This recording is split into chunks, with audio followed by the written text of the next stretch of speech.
Okay, let's pick up from where we. Okay, so let's get back to Bucky Barnes. Okay, so Bucky Barnes is captured. Super He's held on Iron Curtain super soldier. Iron Curtain. Yeah. Okay. He's in the basement, right? And he's being held captive by Captain America and Falcon. Oh, much later. Yes. Yeah. So let's go. Let's go. I want to go back a little bit. So go back kind of to the beginning-ish. Baron Zemo somehow sorted through millions of documents for that Hydra that apparently the Avengers IT team just decided not to go through, or the agents of Shield just decided not to go through that either. It's in the script. Yeah, and so now we just have some spec op spook from Sokovia that's hell bent on ruining Tony Stark's life. And he siphoned through millions of encrypted documents and realized that, there's a little book that if I say these magic words, I have a super soldier at my disposal. Super soldier at my command. And apparently there's more than one. Yeah. So my master plan is to frame this guy that's been MIA for the last 2 years since Winter Soldier, and went to the store. He got a wig, right? Yep. Got a wig, A wig, a baseball cap, and a those jacket. crazy weird face changing things from Winter Soldier that Black Widow had. I think it'd be funny if he had the wig and he had the fake glasses with the fake nose and the mustache. He's like, look, I'm Bucky Barnes now. It's like a picture of Waldo. It's Like, there he is! Get him! It's gotta be him. So. He's hanging with Carmen Sandiego. It's kind of how I feel it went anyway, It's like, that's the guy. It's a blurry image, and you're like, that's totally him. Let's just shoot him and not even ask questions. Exactly. And Captain America, the only logical guy, this thing's like, dude, I don't think he's completely evil. Let's talk to him and see what happened. Yeah. How about let's just approach slowly, and then we'll just get this thing. I fought him before. I can fight him again. This is gonna be a positive outcome if you just let me handle it. And it would have been had they just not gone in there and just all right, we're gonna throw in gas grenades and real bullets, and we're just gonna try to take this guy, and it's gonna be a win. The amount of damage that those guys were ready to do to that Bulgarian apartment complex, which. Was probably one of the sweetest action scenes. It was so amazing. It was a lot of cuts though. There was some times where I was thinking okay, where are we at? Where are we at? Wait, there we go. Okay, now we're at. There were some hard cuts in that building. Yeah. Well, I think it's the problem is that you could have had a really good fight action scene, but Sebastian Stan and Chris Evans, they're incredibly great fighters, and they're holding this movie down, so you need to give them screen time. So I think from a filmmaker standpoint, you could have just had a really cool Bourne Identity type thing, but it's not just Jason Bourne, fighting some no-namer. It's two guys that are holding this movie, so you have to have cuts. Yeah.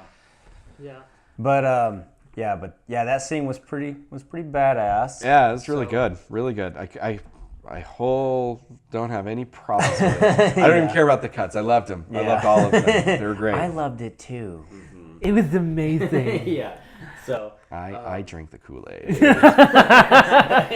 But no, so back to kind of Bucky getting kind of framed. Yeah. That was stupid. It totally was. I wish they would have worked it a little bit differently to have have him go after Bucky, but do it differently. Do it in a little bit more plausible and believable way that's not total garbage. Well, it would have been better too if Zemo actually had found Bucky. That, yeah. And when he's just buying fruit at a checkout stand and he starts saying the words.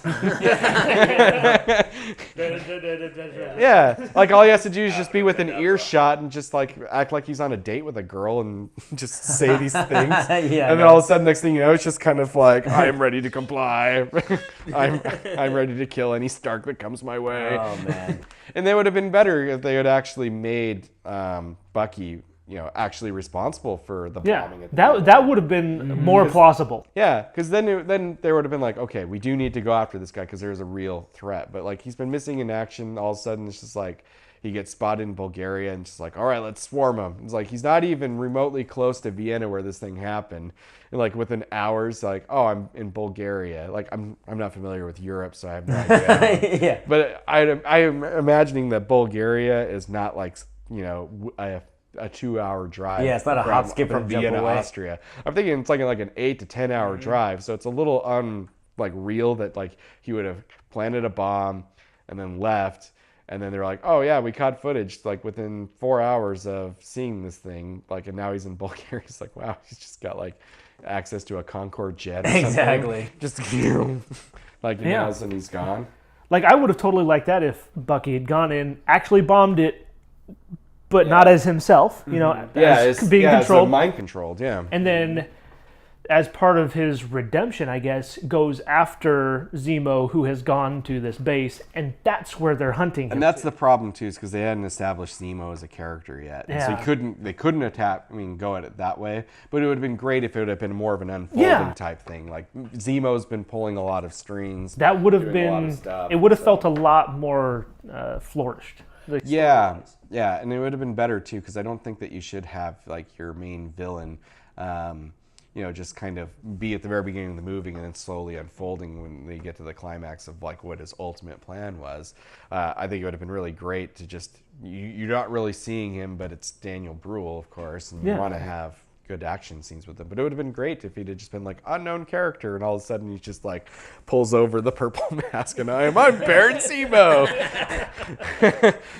Yeah, I mean I feel that would have made Baron of Hydra. I feel that would have made a little bit better story right there. Though. Yeah, it would have been great, and it would have been better too to explain that Crossbones has been working for Hydra because Hydra hasn't completely died yet. Yeah, even though they've been disassembled. Yeah, under the guise of Zemo, and he was trying to get that bioweapon from the very beginning. It would have been better if that would have been the fix for the things, but they didn't do it that way. So we have what we have. Yeah. So the story I think was just disjointed. They had to get that stuff. So Bucky is now public enemy number one. We're gonna shoot now and ask questions later. And Steve Rogers is the only guy that's like just saying like, guys, we should really talk to him. You're supposed to be the smart ones here. Yeah. I'm the muscle. I'm the lift heavy things and kill bugs. And you're not all supposed to be firing from the hip. That's what everybody was doing, was just, let's fire from the hip and see what happens. Yeah, it was ridiculous. It was so arduous on how they went about that. I don't much care for the way that they handled the unfolding of that, but it's the movies. They need to have a plot point, and they need to. It's like, okay, and that was the plot point they went with. We're gonna have the Sokovia Accords. We have Captain who doesn't want to sign him, and then we have Team Iron Man, and they've all signed it, and they want him to hold back and just let his friend die, and Captain's just kind of like, listen, this is the reason I didn't want to sign it, is because you guys are coming up with the stupidest ideas ever on how to solve this thing.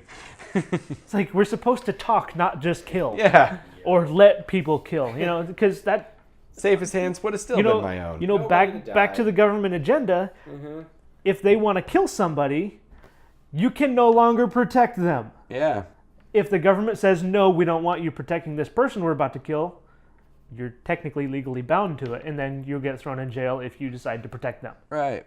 I mean, that's another issue I have with the Sokovia Accords is the government wants to go kill somebody. Unless Avengers you're T'Challa, take a back seat. Diplomatic immunity. Diplomatic immunity. I'm gonna do. You can use my office. Please just stay there.